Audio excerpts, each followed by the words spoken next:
So top hats engines are proud of how useful they are. It makes them feel important, but none of them feels more important than Edward.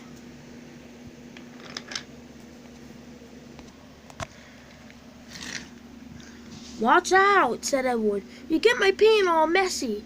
"Pulling freight cars is a silly job," laughed Mick. "But then you won't know." "Of course not," said Edward. "Mick's traffic engines like me only pull freight." Gordon says that tender engines don't pull freight cars will be dignified. "Dignified?" said Ted. "What's that?" "Dignified," said Edward. It means it's too big for his buffers," laughed Mick. Edward was cross and puffed away.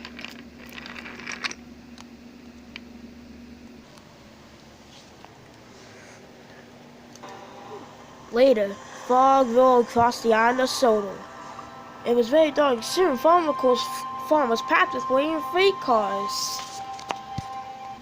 The top hat came to the sheds. He was in a hurry.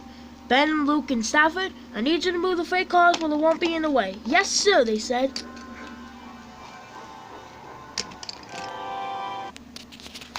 Then the top hat turned to the blue mixed traffic engine.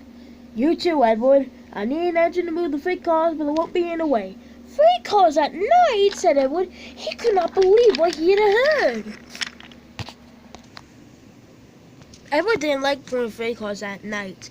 He thinks it was too grand. Come on," chuffed Edward crossly. "Why the rush, Edward?" asked Luke.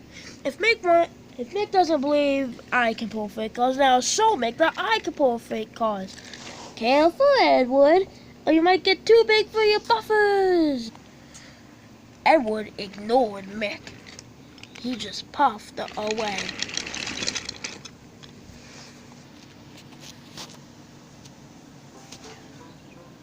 The next morning, Edward was speeding along with his heavy load. "Now this is how you pull freight cars," he said. The signalman accidentally let the point switch to the branch line. Edward rumbled through the junction. "That's odd," he said. "I'm on the branch line." But it was too late. Edward had already rumbled into the distance. The old track was weak and rusty. There were signs warning all the trains to go slow.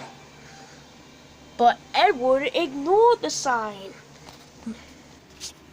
"I'm a mixed traffic engine. I don't go slow," he said. And he went even faster.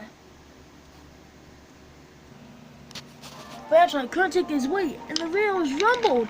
"Oh, help!" Edward cried as he slid off the tracks and went into a field.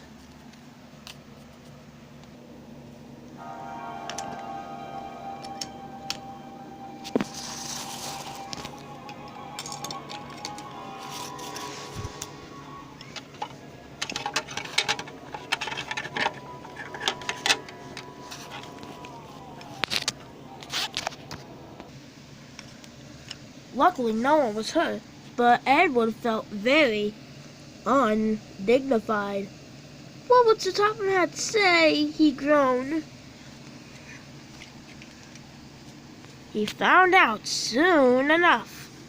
"Well, Edward," he said, "you wanted to show Mick a thing or two, and you certainly done that.